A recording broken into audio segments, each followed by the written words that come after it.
5장 6절의 말씀을 가지고 의에 줄이고 목마른 자는 복이 있나니 라는 제목으로 하나님의 은혜를 함께 나누도록 하겠습니다. 여러분, 의가 뭔가요? 의. 사전에서는 의를 이렇게 말하고 있습니다. 사람으로서 지키고 행하여야 할 바른 도리다. 도덕적 의미죠. 네이버 사전에 그렇게 얘기를 하고 있어요.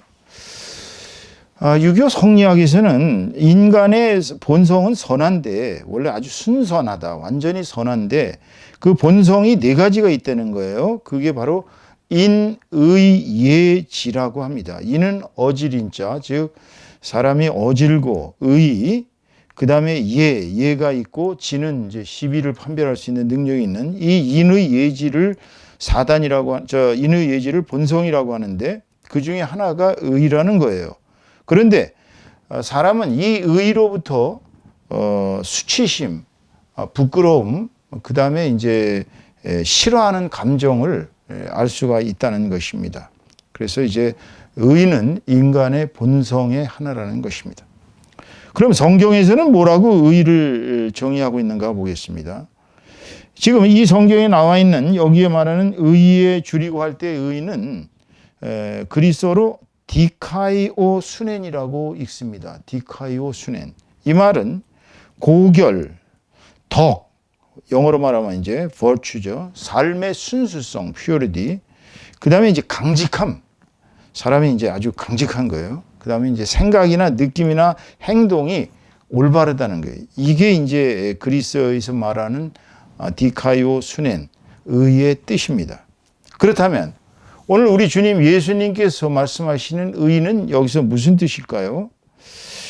예수님이 말하는 의는 우리가 인간적으로 생각하는 의하고 좀 틀립니다, 여러분. 예를 들어서 예수님이 말씀하시는 이 의는 하나님의 말씀 또는 하나님의 기준에 맞게 사는 것을 의라고 합니다. 다시 말씀드리면 하나님의 공의, 그러니까 하늘나라의 공의가 땅에서도 그대로 실현되는 것, 이것을 예수님이 말씀하시는 의라고 이야기하시는 겁니다. 그러니까 인간의 의와 하나님의 의는 엄연히 다릅니다. 여러분이 인간적으로 의롭다고 그래서 하나님께서 보시기에 다 의롭다고 하지 않습니다. 자, 예화를 하나 들어볼까요? 여러분, 이제 여호수아가 이제 가나안 땅을 정복하기 위해서는 필히 들어가야 할 땅이 바로 여리고 성이었습니다. 그 여리고 성에 이제 두 사람의 정탐꾼 스파이를 보냈죠. 스파이를 보냈는데 그 스파이 둘이 머물던 그 이른바 여관, 그곳이 바로 기생 라합이 운영하던 그곳이었어요. 자, 이 두 스파이를 기생 라합이 봤을 때 이거는 분명히 여리고 성을 정탐하러 온 것이고요. 정탐하러 왔다는 얘기는 잘못하면 여리고성이 망한다는 얘기입니다. 그럼 그 두 사람을 만일의 경우 기생 라합이 신고를 했으면 그 당시 여리고의 정부로부터 상을 받고 충성스럽다고 여김을 받았겠죠. 바로 기생 라합이 지금 그 여리고성의 그 행정부, 정부에다 이렇게 신고하는 것은 인간적 의입니다. 그것은.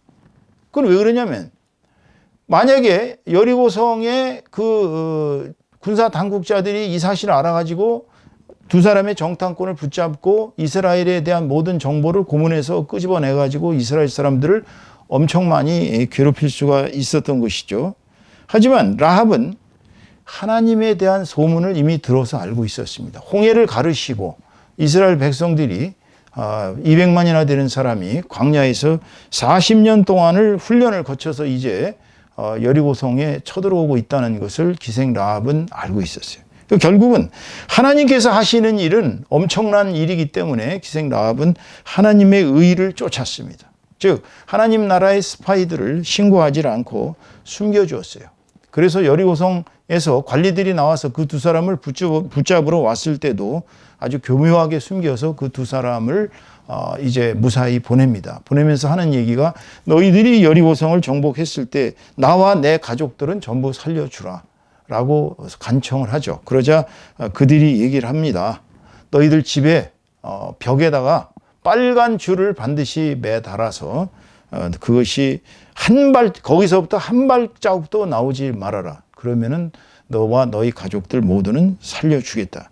그렇게 약속을 하고 떠났고 결국은 기생 라합은 살아남았고 식구들 모두 살아남았고 기생 라합은 심지어는 다윗의 조상이 되고 결국은 성경에도 이름을 남기는 아주 위대한 여성으로 기록이 되어 있습니다.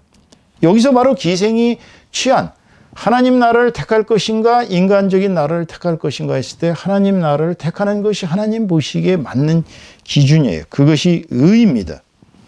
여러분 잘 아시는 그 유명한 히틀러, 이름도 히틀러입니다. 히트하는 사람 히틀러. 그런데 이 히틀러가 이 권력을 잡고 나니까 이 교회가 볼 때 얘는 좀 문제가 있는 거예요. 교회 사람들이 볼 때는. 교회가 가르치는 건 하나님의 공의거든요. 근데 히틀러는 공의가 없어요. 유대인이라고 막 차별하고 막 유대인이라고 죽이고 그다음에 또 자기의 정권에 반대하는 사람은 뭐 무조건 잡아다가 고문하고 학살하고 사람답지 않은 그러한 아주 악랄한 정권으로 가고 있었습니다. 그래서 교회가 계속 간섭을 했어요. 그러면 안 된다고. 그러자 히틀러가 얘기했습니다. 이렇게 얘기했어요. 히틀러 얘기입니다. 하늘의 일은 교회가 맡으라. 땅에 내가 참여하지 않겠다. 하늘의 일에 대해서는 내가 참여하지 않겠다. 그렇지만 땅의 일은 내가 맡겠다. 그러니까 교회가 그때는 참견하지 말라. 이렇게 얘기했어요. 그러면 여러분 당시에 수많은 교회들이 여기에 속아 넘어가지고 히틀러에게 복종을 했습니다. 그래서 자기네들은 하늘나라 영생의 일만 관여하고 이 지상에 있는 일은 관여하지 말아야 된다라고 생각하고 히틀러에게 열렬하게 협력을 했습니다. 즉 땅의 의, 사람의 의에 복종한 것이 히틀러는 하나님이 아닙니다. 그러나 그들은 그 교묘한 설에 넘어가지고 가문이설에 넘어가서 바로 하나님의 의를 포기한 대표적인 것이죠. 그러나 신학자인 본헤퍼, 신학자이자 목회자인 본헤퍼를 비롯한 의로운 목회자들은 이거 도저히 안 되겠다. 이 히틀러를 살려둘 수는 없다 해서 히틀러를 암살을 하려는 그러한 계획을 세우기에 이르렀고 결국은 발각되어서 본헤퍼를 비롯한 수많은 사람들이 처형을 당했습니다. 즉 본헤퍼는 사람의 의를 두려워하지 아니하고 하나님의 의를 두려워하다가 결국은 처형을 당했습니다.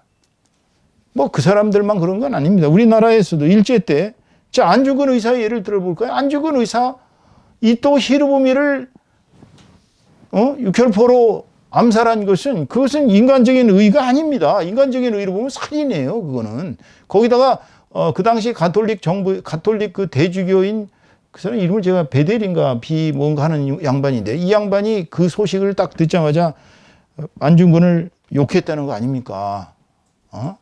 쳐 죽일 놈이라고. 그리고 안중근을 바로 파문했습니다. 왜냐하면 물론 두려웠겠죠. 일제에 이제 금방 박해를 받을 테니까요. 그러나 하나님 나라의 의로 볼 때는 대한민국 그때 당시에 조선을 침략해 가지고 우리 한국을 완전히 식민지로 만들고 우리 백성들을 도륙을 내고 그 정말 엄청난 나쁜 짓을 저지르고 중국을 쳐들어가고 온갖 악행을 저질렀던 일제에 저항한 안중근 의사는 하나님이 보실 때 의로운 사람이었습니다. 이 사람은. 지금은 가톨릭에서 제일 자랑하는 인물이 안중근 의사예요. 그 당시 파문시켜놓고 지금은 엄청 자랑하고 있습니다. 불교도 그렇죠. 불교도 여러분 아시는 만해 한용운 선생, 당시에는 아주 인기 없고 아주 악질적인 중으로 알려져 있었습니다. 지금은 가장 자랑하는 사람이 바로 만해 한용운 선생입니다. 일제 때 신사 참배 안 하셨던 주기철 목사, 평양 산정형 교회, 또 한상동 목사, 마산에, 그리고 또 만주의 최건능 목사, 이 세 분은 당시에 가장 교단에서 싫어하던 사람들이에요.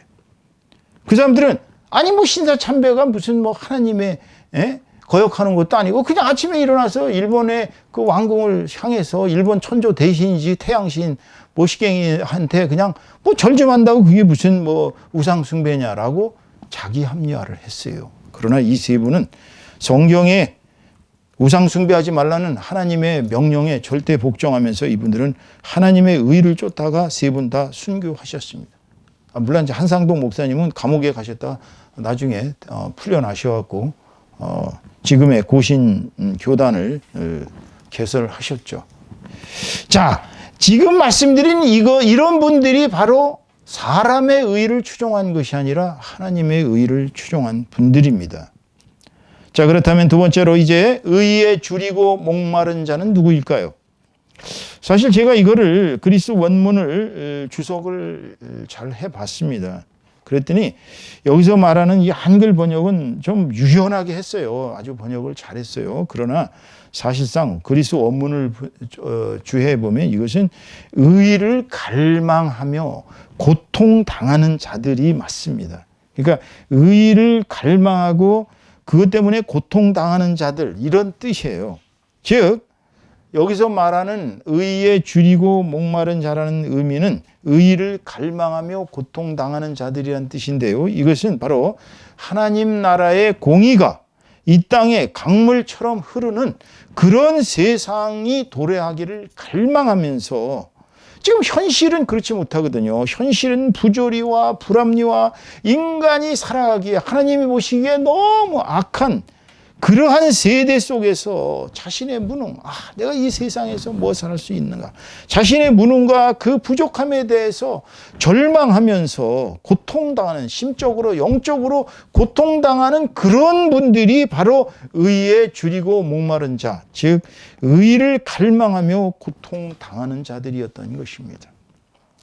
당시에 주님께서 이 설교를 하실 때 이스라엘 상황을 살펴보면, 지난 시간에도 말씀드렸지만은 로마의 속주로서 로마의 앞잡이들인 참 종교 지도자들, 또 세리들, 그런 자들이 이스라엘 백성을 쥐어 짜내고, 이스라엘 백성들은 온갖 정말 압제에서 시달리며 이 불합리한 속에서, 이 부정의한 속에서 언제나 메시아가 이 땅에 오시나 하면서 하나님의 사랑, 즉 구원이죠. 구원. 하나님께서 우리를 사랑하시서 언제 우리를 구원해 주시나, 하나님의 공의가 언제나 이 땅에 강물처럼 흐르나, 이런 것을 간절히 사모하면서 하나님의 말씀과 뜻에 절대 순종하면서 살아가던 당시의 이스라엘 백성들이 바로 의에 줄이고 목마른 자, 즉 의를 갈망하며 고통당하는 자들이었던 것입니다.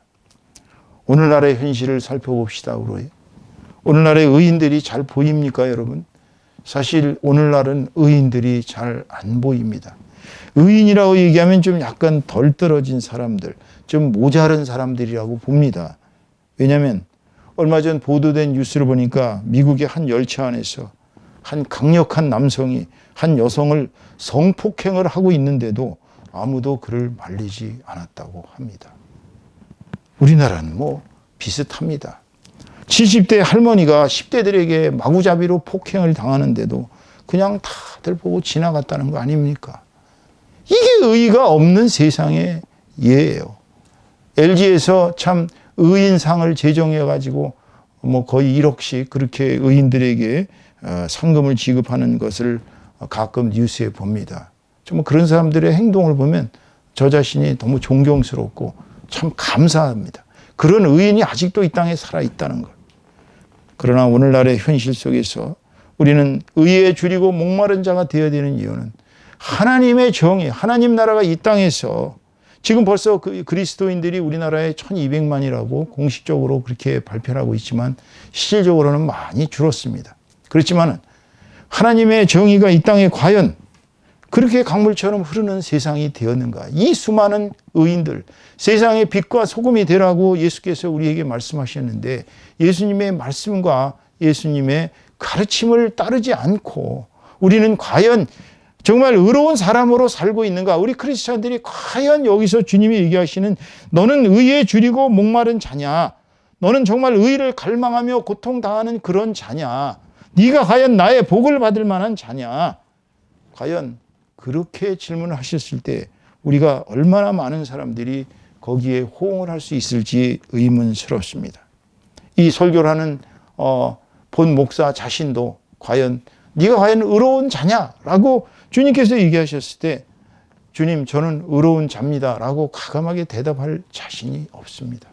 왜냐하면 오늘 주님께서 의에 줄이고 목마른 자는 복이 있나니 그들이 배부를 것이며, 제가 그리스어 원문을 엑서지스를 해봤을 때 여기서 말씀하시는 것은 의를 갈망하며 고통당하는 자들은 만족할 것이다 라는 의미입니다. 이것은 배부를 것이며 라고 얘기했는데, 우리가 배부를 것이며 그러면 마치 음식이 주어지는 걸로 그렇게 생각을 할 수 있습니다만은, 주님이 얘기하시는 그런 것은 뭐 식량이나 음식이나 뭐 음료수가 우리 속에 들어가서 배부른 그런 말씀을 하는 것이 아닙니다.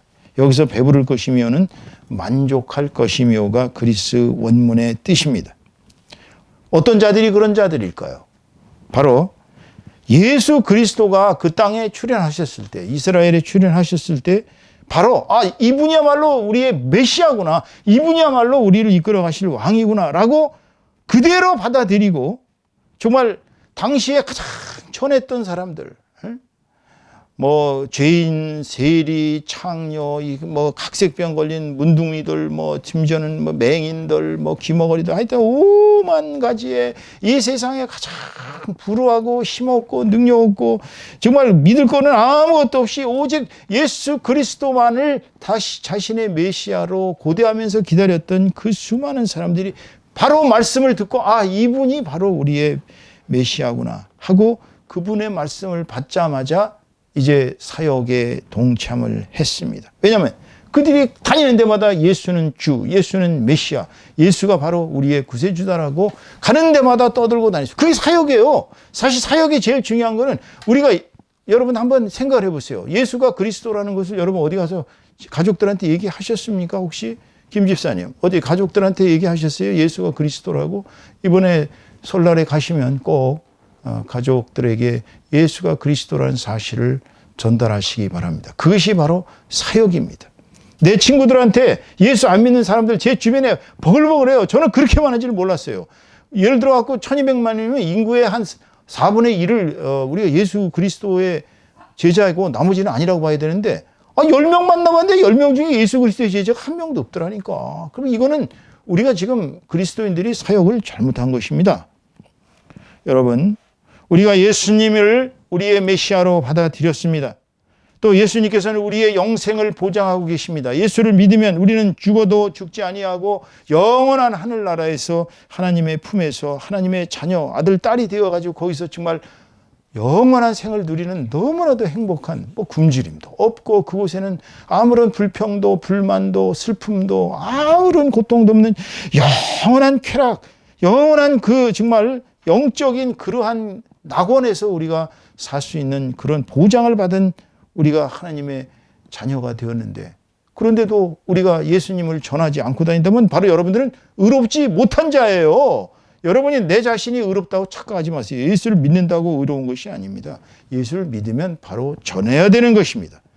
왜냐하면 여러분들에게는 그럴 때마다 우리가 예수님을 우리의 구세주라고 믿고 영생을 보장받았다는 그 한 가지 사실만 해도 우리는 인생에서 최고의 보물을 잡은 것입니다. 우리는 인생에서 최대의 어떠한 투자, 주식에 투자해서 10억 투자했더니 100억을 벌었다, 1000억을 벌었다. 그거보다 더한 것이 영생의 기쁨이에요. 여러분 아시지 않습니까? 이병철 회장이 70이 다 돼서 죽어갈 때 하셨다는 말씀.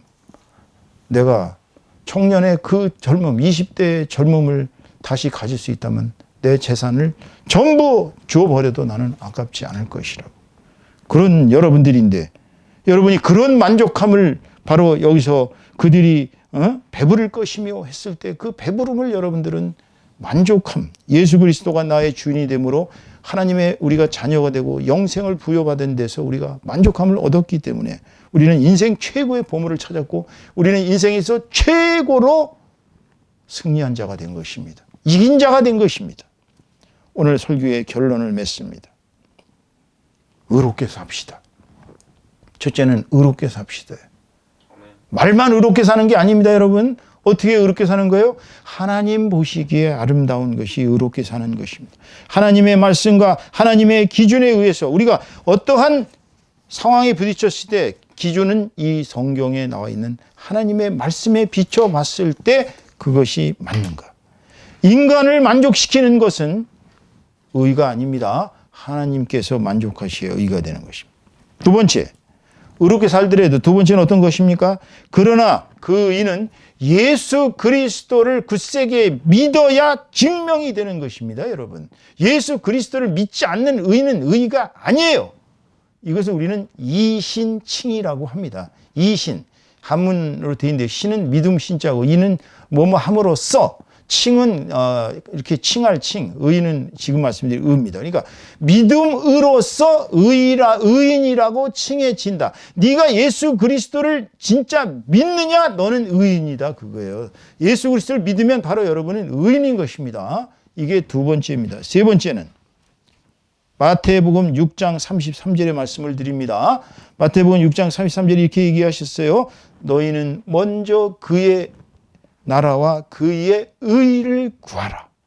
그리하면 이 모든 것을 너희에게 더하시리라. 먹고 사는 걱정하지 마시라는 거예요.